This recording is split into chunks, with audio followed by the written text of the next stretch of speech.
पर्वराज पर्यूषण में धर्म की आराधना का आज तीसरा दिन है। पहले दिन आप सभी ने क्षमा समता के पाठ को सीखा। दूसरे दिन लघुता विनम्रता का बोध प्राप्त किया। आज तीसरा दिन है,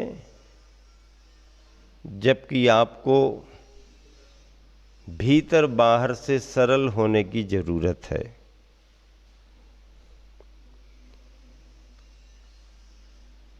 सरल होने को भी धर्म कहा है।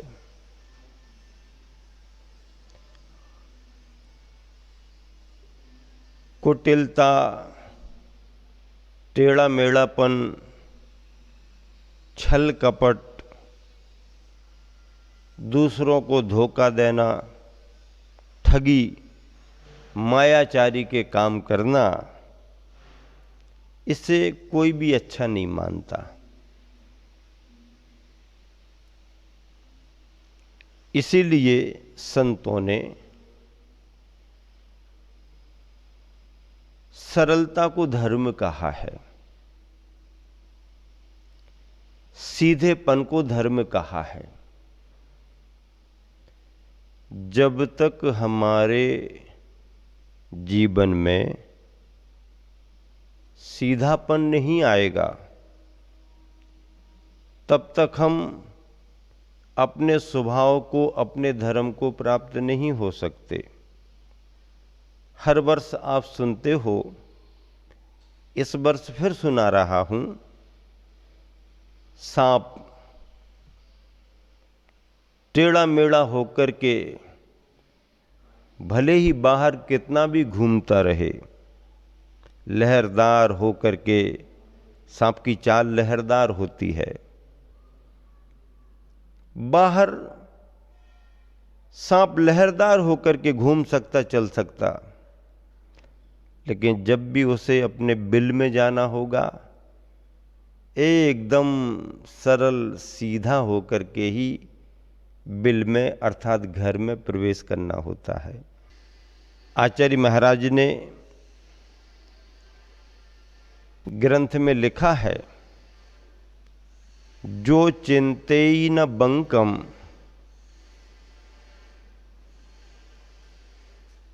न कुनदि बंकम न जंप दे बंकम न गोवदि निय दोषम अज्जव धम्मो हबे तस्य। जो चिंतेय न बंकम, मन से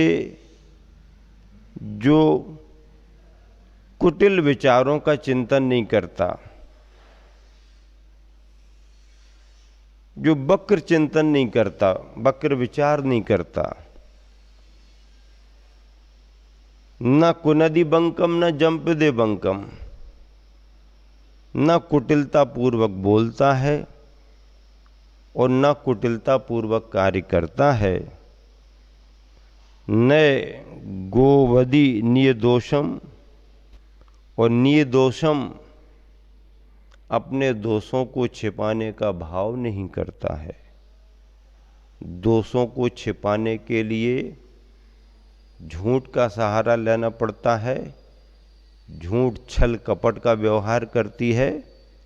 इसलिए जो अपने दोषों के लिए छल कपट के साथ छिपाने का भाव नहीं करता, अज्जव धम्मो हबे तस्य, उसके लिए आर्जव का धर्म कहा है।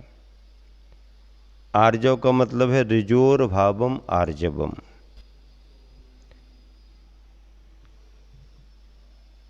हाथ टेढ़ा हो जाए,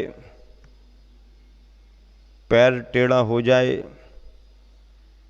टेढ़ा हो जाने का मतलब है दोनों जगह फ्रैक्चर हो जाएं, टूट फूट हो जाए, तो उसे ठीक ठाक करने के लिए प्लास्टर बांधा जाता है। सीधा रखो, क्यों सीधा रखो? ताकि अंदर की टूटी हुई हड्डी जुड़ जाए। तकलीफ होती है, आपको कष्ट सहन करना पड़ता है, लेकिन सीधापन भी तो लाना है। 4 महीना 6 महीने का पट्टा बनता है, हड्डी जुड़ जाती है, आप ठीक हो जाते हो। कोई छड़ तार टेढ़ा हो गया, उसे सीधा करना पड़ता, मेहनत होती है। सीधापन सरलता का प्रतीक है, टेढ़ापन कुटिलता का प्रतीक है। इसीलिए आर्जव धर्म की पूजा करते हुए आप लोगों ने आज ये पंक्तियां पढ़ी, करिए सरल तिहु जोग अपने। क्या? करिए सरल तिहु जोग अपने, देख निर्मल आरसी। आरसी यानी दर्पण। मुख करहि जैसा, लखहि जैसा तैसा, कपट प्रीति अंगारसी। दर्पण के सामने खड़े होकर के आप अपने जैसे हाव भाव प्रकट करोगे, दर्पण वैसा आपको दिखाता है। ठीक ऐसे ही आप जैसा विचार करोगे, जैसे वचनों का व्यवहार करोगे या प्रवृत्ति करोगे, परिणाम आपको वैसा ही मिलेगा। धोखा देने वाले को स्वयं धोखा खाना पड़ता है, छल करने वाले को स्वयं छला जाना पड़ता है। हमारे गुरुवर आचार्य श्री तो इसलिए बार बार कहा करते थे कि तुम भले ही दूसरों को कितना ही छलो, लेकिन छाले तो तुम्हारी आत्मा के अंदर ही पड़ेंगे। इसीलिए आप सबको सरलता की जिंदगी से जुड़ना है। सरल व्यक्ति कई बार धोखा खा जाता है, परेशान भी हो जाता है, छली कपटी कभी कभी फलते फूलते से भी दिखते हैं, लेकिन ये क्षणिक कुछ दिन के लिए, 4 दिना की चांदनी फिर अंधियारी रात। आप गन्ने को भी जानते हैं, जलेबी को भी जानते हैं। प्रतिवर्ष मैं स्मरण दिलाता हूं आप सबको,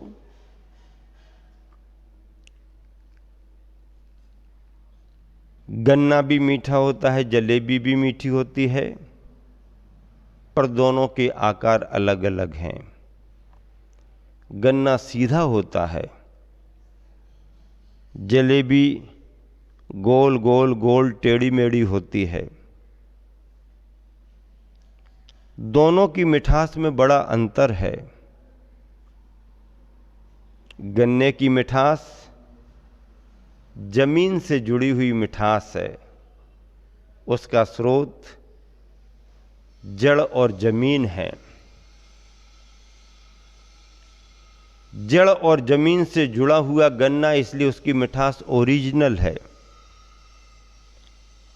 जलेबी टेढ़ी मेढ़ी है, उसमें आई हुई मिठास ऊपर से डाली गई है।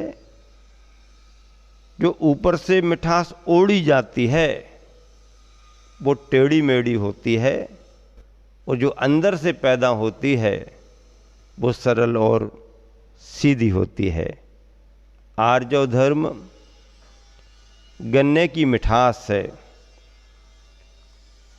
और छल कपट करने के लिए भी व्यक्ति बहुत मिठास, बहुत मीठापन, बहुत मधुरता से व्यवहार करता, वो छल कपट है। इसीलिए आर्जव धर्म में जो प्रेरणा दी गई है उसका सार यही है कि ऋजुता के धर्म को प्राप्त करो। टेढ़ा मेढ़ापन भी कई प्रकार का होता है। एक में जरा एक आधी मोड़ होता है, दूसरे में 2-4 मोड़े होते हैं, तीसरे में और ज़्यादा होते हैं, चौथे में तो उसकी कोई गिनती ही नहीं, गणना ही नहीं।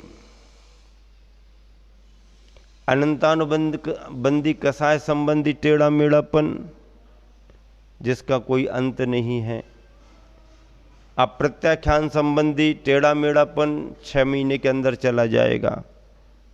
प्रत्याख्यान संबंधी टेढ़ा मेढ़ापन 15 दिन में समाप्त हो जाएगा। संजुलन कसाय संबंधी टेढ़ा मेढ़ापन अंतर मुहूर्त में समाप्त होता है। इसीलिए कसायों के संस्कार को कृश करना चाहिए और मन की उज्ज्वलता को बढ़ाना चाहिए। मैं बार बार विचार करता हूं कि जैसे जैसे मन का विकास होता है, मन माया से आच्छादित होता जाता है और वही आच्छादित मन मरीचि की माया का रूप लेता जाता है।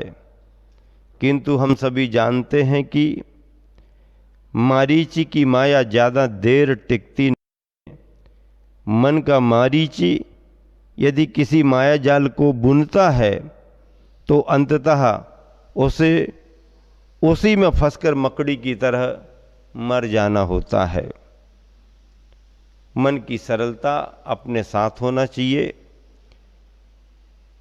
एक छोटा सा बच्चा मन का सरल है, उसे ये पता नहीं कि मैं ऐसा बोलूंगा तो इसका क्या मतलब है, मैं ऐसा बोलूंगा तो इसका क्या परिणाम निकलेगा। वो सहजता में बात करता है, छल कपट उसके अंदर नहीं। पापा जी बहुत व्यस्त रहते हैं, लोग मिलने जुलने बहुत आते हैं। एक दिन पापा जी ने अपने बेटे से कह दिया, बेटा बाहर बैठे रहना और अगर कोई आए तो कह देना कि पापा जी घर में नहीं है। क्या है? हाँ, कह देना पापा जी घर में नहीं है। ठीक है। कोई आया, क्यों बेटे तुम्हारे पापा हैं क्या? नहीं नहीं, पापा जी ने कह रखा है कि कोई भी आए तो कह देना कि पापा जी घर में नहीं है। खत्म काम। बच्चे के मन की ये सरलता है, वह परिणाम नहीं समझता है, लेकिन जो जैसा भाव सरलता में आता है वैसी बात करता है।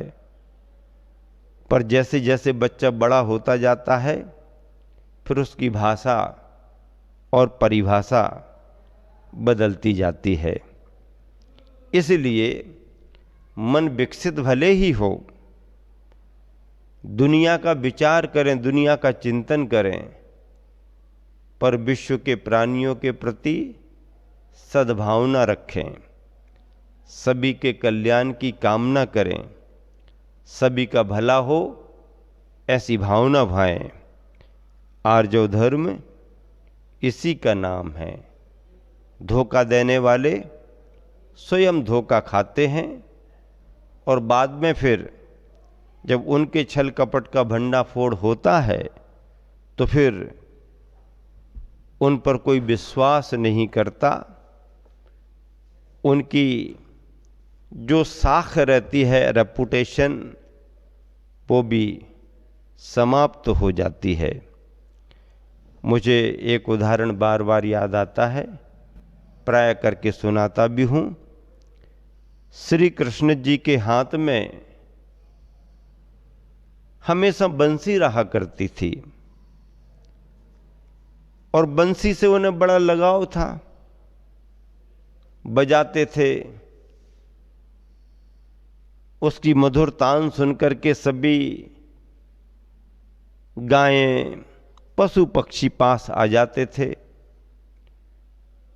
बांसुरी के स्वर गुंजायमान होते रहते थे और कान्हा कन्हैया जी बांसुरी को जरा भी दूर नहीं करते थे, अपने पास पास पास निकट ही रखा करते थे। इस बात को देख करके गोपियों के लिए बड़ी चिढ़ होती थी और बार बार वो शिकायत किया करती थी कि हम लोग आपके प्रति इतना अनुराग रखते हैं, हम लोग आपके लिए इतने समर्पित रहते हैं, फिर भी आप हमारी उपेक्षा करते हो। और ये बांसुरी जिसमें कोई विशेषता नहीं है, काली कलूटी सी है, छेद पर छेद हैं, फिर भी आपको इतनी प्यारी क्यों लगती है? कन्हैया जी ने सभी की शिकायतें ध्यान से सुनी, फिर मुस्कुरा करके उन्होंने कहा कि तुम अभी इस रहस्य को नहीं समझ पाओगे। रहस्य क्या है बताइए ना। तो उन्होंने कहा कि इस बांसुरी में कई विशेषताएं हैं जो तुम्हारे पास नहीं है। अच्छा, क्या क्या है? देखो, ये बांसुरी ऐसी है जो बिन बुलाए कभी बोलती नहीं, बिन बुलाए कभी बोलती नहीं।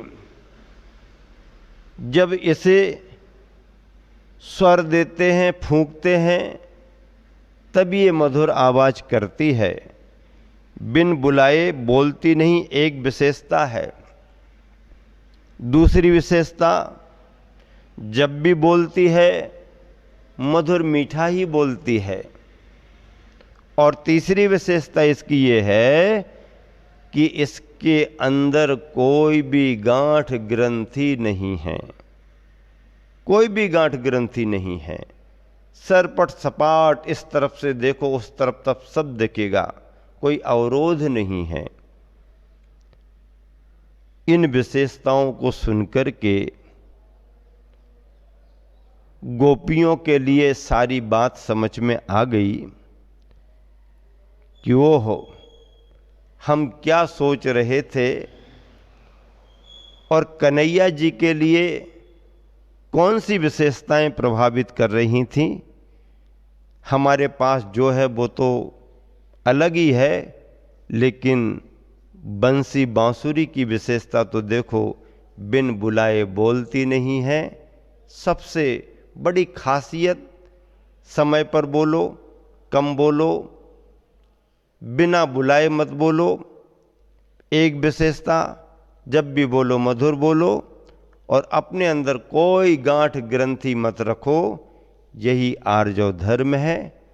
ऐसे छोटे छोटे उदाहरणों से आप सबने आर्जव धर्म को समझा। आज आप सबने आर्जव धर्म की पूजा की। परवराज पर्युषण 10 लक्षण का तीसरा दिन आपका बड़ा आनंद से बीते, शांति और तप त्याग के साथ आगे बढ़े, यही मेरी सद्भावना है।